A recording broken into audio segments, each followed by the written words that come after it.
Assalamualaikum warahmatullahi wabarakatuh. Perkenalkan, nama saya Heldi Saputra, NIM saya 20612269. Saya dari kelas manajemen malam 3. Nah, di sini saya akan menjelaskan tentang e-commerce atau online shop. Nah, teman-teman udah pada tahu belum e-commerce atau online shop? Nah, e-commerce atau disebut dengan electronic commerce adalah segala aktivitas jual beli yang dilakukan melalui media elektronik dengan sarana menggunakan internet. Nah, jadi sebelum memulai bisnis online atau toko online, itu teman-teman yang diperlukan pertama kali adalah jaringan internet.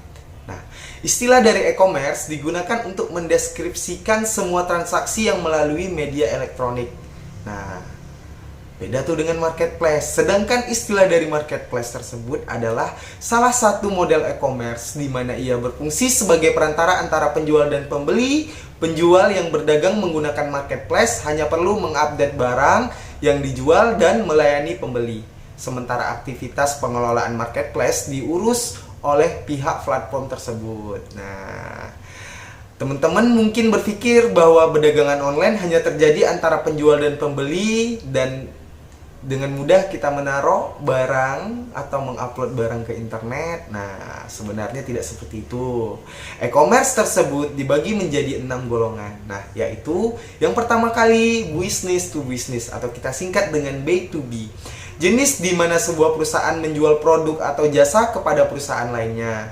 Dalam model e-commerce ini biasanya pembeli memesan barang dalam jumlah yang sangat besar. Contohnya sebuah perusahaan yang membeli perlengkapan produksi dari sebuah produsen. Yang kedua adalah business to consumer. Nah, contohnya sebuah perusahaan yang menjual produk atau jasa kepada konsumen. Yang ketiga adalah consumer to consumer. Nah, ini adalah menjual barang bekas yang dibeli kepada orang yang menginginkan barang tersebut. Nah, jadi contohnya transaksi barang yang teman dijual ke temannya sendiri. Nah, yang keempat, consumer to business. Nah, dalam jenis e-commerce ini di mana seseorang menjual produk atau layanan kepada sebuah perusahaan. Nah, yang kelima, business to administration public. Model e-commerce ini mirip dengan B2B. Nah, tetapi pelakunya adalah bisnis lembaga pemerintahan. Contohnya jasa pembuatan website untuk administrasi publik. Nah, consumer to public administration yang kita singkat dengan C2A. Nah, jenis e-commerce ini berjalan seperti C2B. Transaksi dilakukan oleh individu dan lembaga pemerintahan, contohnya transaksi dalam berbentuk jasa. Nah, perlu teman-teman ketahui, manfaat dari e-commerce tersebut adalah jangkauan yang luas. Tidak dibatasi oleh waktu, tidak perlu stok barang sendiri, kemudahan pengolahan transaksi dan pengiriman. Teman-teman mampu mempelajari kebiasaan pelanggan dan teman-teman bisa kerja dimanapun, waktu sedang bekerja atau aktivitas lainnya. Nah, perkembangan e-commerce di Indonesia. Industri e-commerce di Indonesia sangat berkembang dengan pesat. Nah, di Indonesia sendiri memiliki pertumbuhan sebesar 78% pada tahun 2018. Nah, dari angka pertumbuhan tersebut, 17,7%-nya transaksi pembelian tiket pesawat dan pemesanan hotel. 19,9%-nya transaksi pembelian pakaian, dan 10%-nya berasal dari kosmetik dan kesehatan. Nah, perlu teman-teman ketahui, untuk memulai bisnis e-commerce dengan mudah, setidaknya ada 3 sarana yang bisa digunakan untuk menjualan online. Nah, secara daring. Pertama, marketplace online seperti Tokopedia atau Shopee, Blibli, dan lain-lain. Kedua, teman-teman bisa memanfaatkan kreativitas teman-teman untuk membuat website sendiri. Nah, yang ketiga, teman-teman bisa memanfaatkan media sosial media seperti Instagram, Facebook, WhatsApp mungkin penawaran terhadap teman-teman yang lain. Nah, marketplace online dan media sosial tentunya adalah cara yang lebih gampang untuk memulai. Teman-teman hanya perlu membuat akun dan mengatur lapak.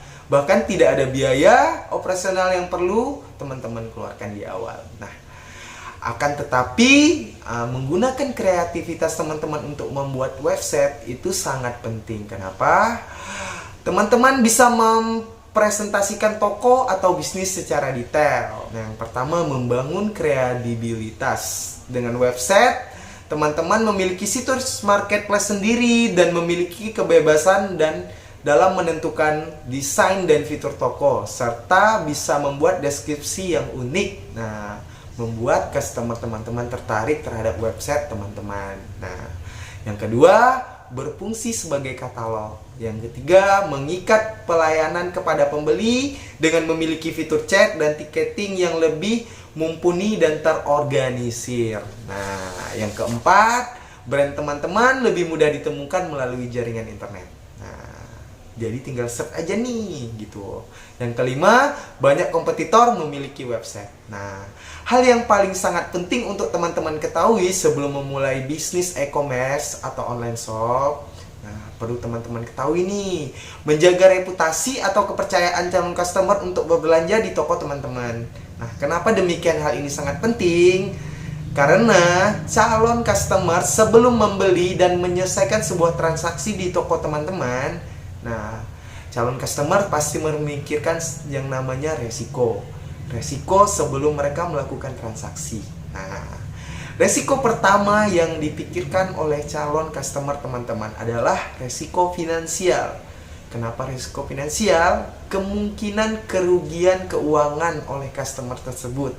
Contohnya, uang sudah ditransfer tapi barang belum dikirim. Nah, yang kedua, resiko sosial, yaitu komentar dan penilaian dari customer terhadap barang yang teman-teman jual. Yang ketiga, resiko waktu. Nah, resiko waktu adalah customer memikirkan waktu pengiriman barang tersebut sesuai dengan customer harapkan atau tidak. Nah, yang keempat, risiko kinerja. Nah, risiko kinerja ini sangat penting karena ini mencakup tentang pelayanan dari kita sendiri sebagai online shop. Nah, yang kelima, risiko privasi, yaitu kemungkinan kerugian karena penyalahgunaan informasi personal oleh toko online. Nah, sedangkan keenam, resiko security. Nah, yang ini biasanya kesalahan dari payment gateway. Nah, teman-teman perlu memahami nih resiko yang akan dipikirkan oleh customer. Nah, kenapa perlu kepercayaan customer atau testimoni? Nah, kepercayaan bukan sesuatu yang gratis dan mudah didapatkan. Kepercayaan dibangun dan dikomunikasikan secara terus-menerus oleh sebuah brand. Nah, maka dalam hal ini yang memiliki brand terlebih dahulu dan eksis di offline sangat diuntungkan. Nah, karena mudah dapat kepercayaan dari transaksi yang dilakukan secara offline. Tetapi bagaimana cara teman-teman membangun brand-brand baru atau toko-toko online teman-teman yang berangkat dari nol dan mencari nama di online? Nah, apabila salah satu sumber trust di offline adalah salesperson, maka di online fungsi tersebut digantikan oleh pengalaman web. Nah, karena itu ketika mendesain situs web, pemilik toko harus ingat tugas utama yang diemban oleh situs web. Nah, adalah menurunkan rasa ketidakpastian dan persepsi resiko yang dapat memiliki konsumen dengan mengomunikasikan kepercayaan dan kredibilitas sebuah brand teman-teman miliki. Nah, tuh.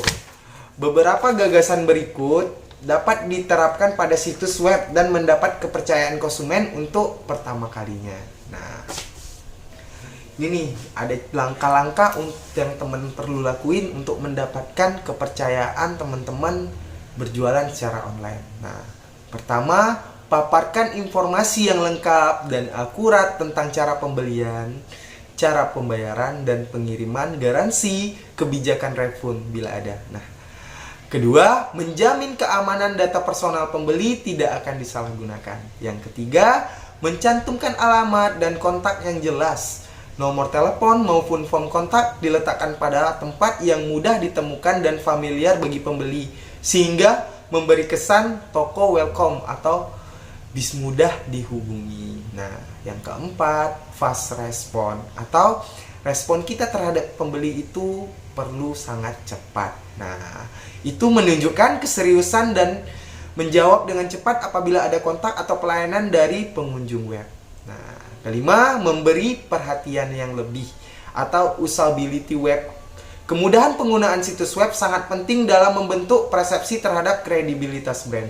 Faktor usability mencakup kemudahan penggunaan navigasi, kecepatan situs, dan kemudahan pencarian dalam proses memesan atau membayar. Nah, yang keenam, testimoni ya, atau review, komentar terhadap barang yang teman-teman jual. Nah, gimana tuh? Nah, untuk teman-teman mengetahui tentang e-commerce, nah itu tidak mudah dilakukan. Jadi e-commerce ini perlunya kita bangun kepercayaan customer. Jadilah penjual yang jujur. Nah, terima kasih. Wassalamualaikum warahmatullahi wabarakatuh. Sekian dari saya.